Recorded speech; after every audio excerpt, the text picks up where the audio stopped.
नमस्कार दोस्तों, आज के इस वीडियो में हम बात करने वाले हैं एक्सेल के अंदर जोड़ बाकी गुणा भाग कैसे करें। तो यहाँ पर हम जोड़ बाकी गुणा और भाग के बारे में देखने वाले हैं। तो यहाँ पर मैंने कुछ फ्रूट्स के नाम ले रखे हैं और यहाँ पर उनकी कुछ क्वांटिटी है। अब यहाँ टोटल के अंदर इन सभी क्वांटिटी को हम जोड़ेंगे। तो जोड़ने के लिए सबसे पहले हम बराबर का निशान लगाएंगे। उसके बाद आपको SUM जो फॉर्मूला है जोड़ने के लिए, इसका उपयोग करेंगे। फिर शिफ्ट के साथ में 9 प्रेस करेंगे, ये हमारा ब्रैकेट ओपन हो जाएगा। अब आपको मैंगो से लेकर पाइनएप्पल तक जोड़ना है, तो हम फर्स्ट वाले सेल से लेकर पाइनएप्पल तक इस रेंज को सेलेक्ट करेंगे। अब रेंज को सेलेक्ट करने के लिए सबसे पहले आपको फर्स्ट सेल पे सेलेक्ट करना है। यहाँ मैंने सेलेक्ट कर दिया। माउस का लेफ्ट क्लिक दबा के रखें और नीचे तक ड्रैग कर दें जहां तक आपको रेंज सेलेक्ट करनी है। यहाँ मैंने E7 से E13 तक सेलेक्ट कर लिया है। अब मैं शिफ्ट के साथ में 0 प्रेस करता हूँ और एंटर प्रेस कर देता हूँ। तो ये 654 आ गए हैं। जैसे मान लीजिए यहाँ मैं 100 की जगह 200 क्वांटिटी कर देता हूँ मैंगो की। यहाँ मैंने 200 क्वांटिटी कर दी है। अब जैसे ही मैं यहाँ पे क्लिक करता हूँ कहीं पे भी, तो ये 754 हो गए। तो आपको जितनी भी यहाँ पर क्वांटिटी आप कम ज्यादा करोगे तो अपने आप ये टोटल के अंदर बदलाव होता रहेगा। दूसरा तरीका हमारे पास ये है कि अगर हम इसको डिलीट कर देते हैं, होम टैब के अंदर हम जाएंगे एडिटिंग में, तो वहां आपको ऑटो सम का ऑप्शन मिलेगा। ऑटो सम का मतलब सम फॉर्मूला ही है। अब जैसे हम सम फॉर्मूले का यूज करते हैं तो वो अपने आप जहां तक सेम है उसको सेलेक्ट कर लेगा। अब हम सेलेक्ट कर लिए, अगर मान लीजिए इसके बीच में कोई स्पेस रह जाता तो वो वहां तक ही सेलेक्ट कर पाता। अब उसके बाद हम इसको एंटर करते हैं तो हमारे पास क्वांटिटी आ गई। अभी मैं आपको इसको एक को डिलीट करता हूं, ये 699 आ गए। अब हम फॉर्मूले को हटाते हैं। यहां अब ऑटो सम करते हैं। जैसे ही मैं ऑटो सम पे क्लिक करूंगा, अब यहाँ देखिए अगर ये बीच में आपके पास स्पेस आ गया तो ये ऊपर वाले को सेलेक्ट नहीं करेगा। इसलिए ऑटो सम का यूज करते हुए हमें ध्यान रखना है कि हमारा जो सीक्वेंस है उसके बीच में कहीं पे भी खाली स्थान ना हो। अभी मैं वापस यहाँ पर कुछ क्वांटिटी ऐड कर देता हूँ, जैसे 80 ऐड कर देता हूँ यहाँ पे। अब हम ऑटो सम का यूज करेंगे बराबर। ये ऑटो सम हम यूज कर रहे हैं। अब ये मैंगो से लेकर पाइनएप्पल तक इसको सेलेक्ट कर लिया। अब हम एंटर प्रेस कर देते हैं। ये क्वांटिटी आ गई 746। अब मान लीजिए मैं इसके अंदर 100 कर देता हूं,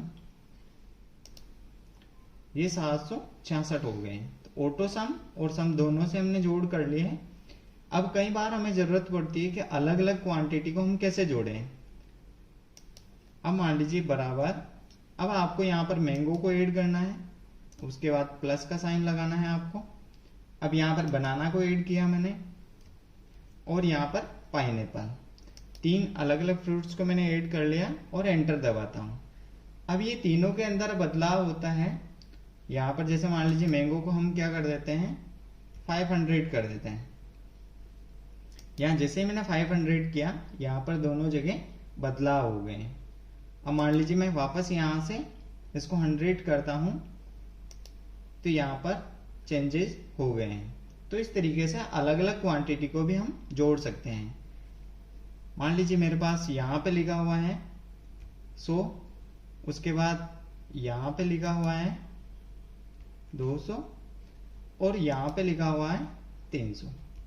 तो इस तरह की आपके पास अलग अलग जगह हैं, उनको भी अपन ऐड कर सकते हैं।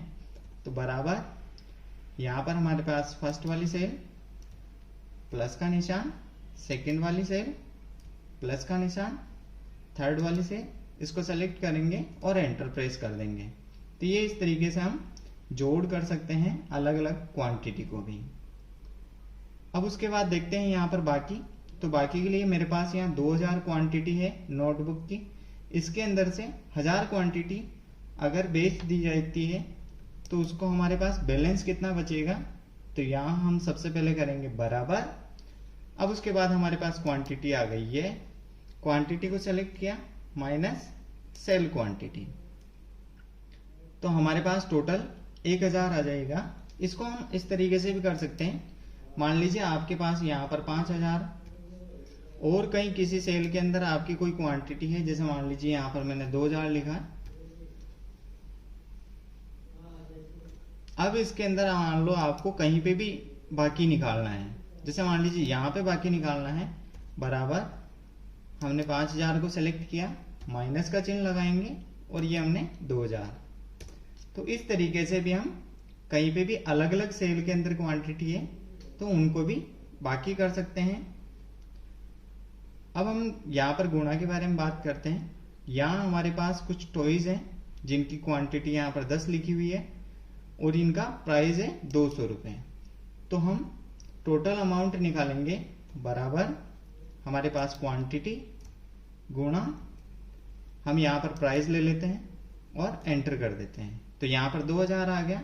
अब मान लीजिए क्वांटिटी आप यहाँ से बढ़ा भी देते हैं तो इसका अमाउंट अपने आप चेंज हो जाएगा।